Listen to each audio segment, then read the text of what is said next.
Hello students, part 13 त्रिभुजों की सर्वांग समता। हमने इसके पिछले वीडियो में हम 2-4 वीडियो बन चुके हैं, उसमें हम त्रिभुजों की सर्वांग समता की कसौटियां देख चुके हैं। कसौटियां हमारे 5 प्रकार की होती हैं।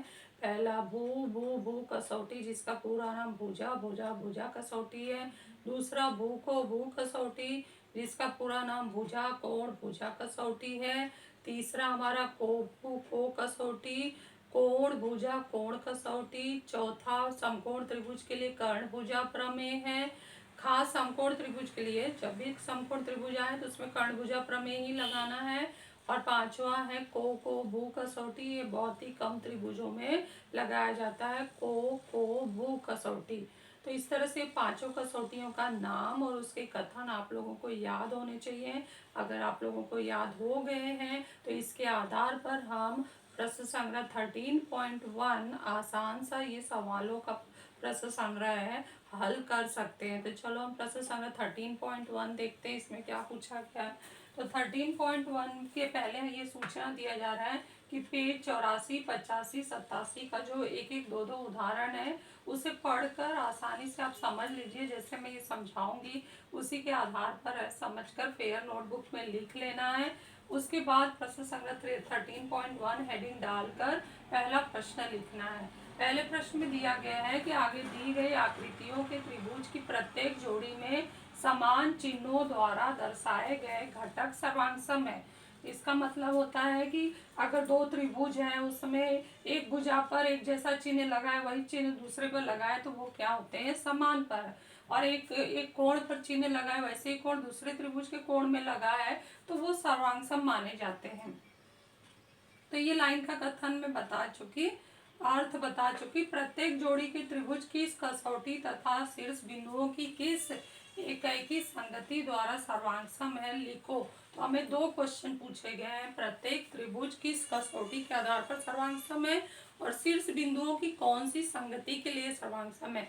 इसके पिछले वीडियो में मैं बताई थी कि शीर्ष बिंदुओं की कुल 6 संगति होती है। 6 में से कोई एक संगति उस समय लागू होता है जब हम कसौटी लगाते हैं किसी एक संगति के लिए, वो उस कसौटी के आधार पर दोनों त्रिभुज सर्वांग सम होते हैं। तो चलो हम एक एक सवाल देखते जाते हैं। कुल 5 सवाल दिए गए हैं, पांचों में आकृतियां दी गई हैं और सवाल के हिसाब से मैंने नीचे पॉइंट 2 लिख लिए हैं। शीर्ष बिंदुओं की संगति हम पहले बताएंगे, उसके आधार पर कसौटी लिखेंगे। कौन से 2 त्रिभुज सर्वांग सम है, बस इसमें 2 बातें लिखना है, तो ज्यादा कुछ लिखने की जरूरत नहीं है। त्रिभुज का नाम भी नहीं लिखेंगे तो चलेगा। हम बस शीर्ष बिंदुओं की संगति और क्या किस कसौटी के आधार पर सर्वांग सम है वो लिखना है। तो वो संगति पहचानने के लिए हमें पहले चिन्हों को देखना होगा। तो हम यहाँ देख रहे हैं WXZ, ये पहला त्रिभुज है। दूसरा त्रिभुज WYZ है। W पे जैसा चिन्ह लगा है वैसे यहाँ पर भी लगा है। और यहाँ हम देख रहे हैं कि WX भुजा सर्वांग सम है WY के साथ। इसका मतलब है कि X का Y के साथ कॉम्बिनेशन है। और यहाँ Z जो है खाली स्थान है। और जब भी 2 शीर्ष बिंदु सामान्य हो तो वो अपने आप से ही सर्वांग सम होते हैं, या उनकी संगति अपने आप से स्वयं से ही बनती है। W का W से बनेगा, Z का Z से बनेगा। तो इस तरह से संगति हमारी क्या बने, WXZ WYZ। यहाँ हम लिख लेते हैं WXZ एक की संगति WYZ। और अब कसौटी देखते हैं कि कौन सी कसौटी है। तो यहाँ पर हम देख रहे हैं भुजा भुजा के साथ सर्वांग सम है, कोण कोण के साथ सर्वांग सम है, और साथ में ये दोनों त्रिभुज जुड़े हैं तो इसलिए ये भुजा, बीच वाली भुजा सर्वांग सम है दूसरी भुजा के साथ। तो हम देख रहे हैं 2 भुजाओं के बीच में एक कोण है, भू को भू कसौटी से ये दोनों त्रिभुज सर्वांग सम हो गए।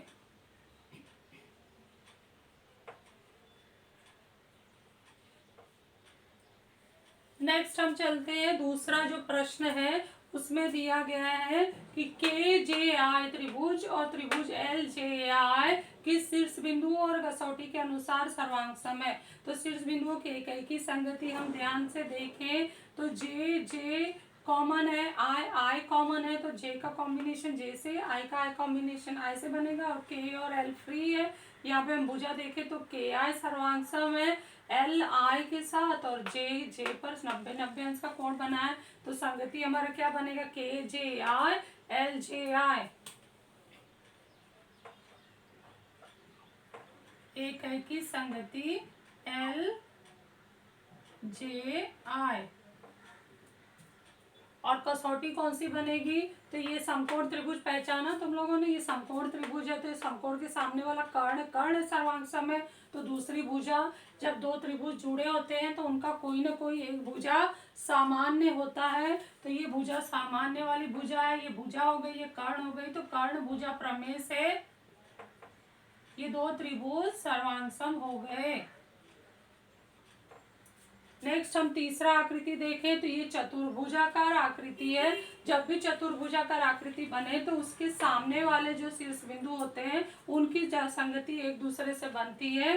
तो यहाँ पर देखें एच ई भुजा सर्वांगसम है एफ जी के साथ, इसका मतलब एच के साथ एफ और ई के साथ जी का कॉम्बिनेशन है। यहाँ पर एच जी सर्वांगसम है एफ ई के साथ, तो हमारा जो ये संगति बनेगा एच ई जी सर्वांगसम या एकैकी संगति है एफ जी ई।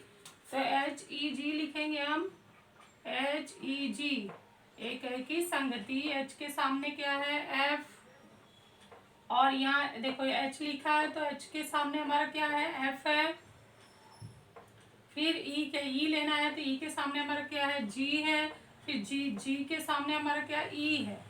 तो हमने एच ई जी संगति लिया, तो उसके साथ हमने संगति शीर्ष बिंदु का क्या बनाया, ये चतुर्भुजों में खास होता है, सामने सामने देखते हैं। एच के सामने एफ है, ई के सामने जी है, जी के सामने ई है, तो एच ई जी एक संगति एफ जी बन गया। और अब हम कसौटी देखेंगे, तो कसौटी में एच ई सर्वांगसम है एफ जी और एच जी सर्वांगसम है एफ ई, और साथ में एक भुजा जुड़ा हुआ है, तो ये आपस में सर्वांगसम हो गए तीसरी। तो कसौटी कौन सी बन गई, भू भू भू कसौटी, भू भू भू कसौटी से ये त्रिभुज, ये जो दो त्रिभुज चतुर्भुज में बने हैं वो आपस में सर्वांगसम हो गए। नेक्स्ट हम चौथा देखें, तो चौथे में यहाँ पर एस पर गोल का निशान बना है, तो कोण एस सर्वांगसम है, कोण ओ पर गोल का निशान बना है। फिर एस एम सर्वांगसम पे ओपी और कोण एम पर निशान बना है सिंगल लाइन से, तो वहां पर भी कोण पी पर बना है, तो इसका मतलब एस एम ए एक ही संगति है ओपीटी। एस एम ए एक ही संगति है ओपीटी।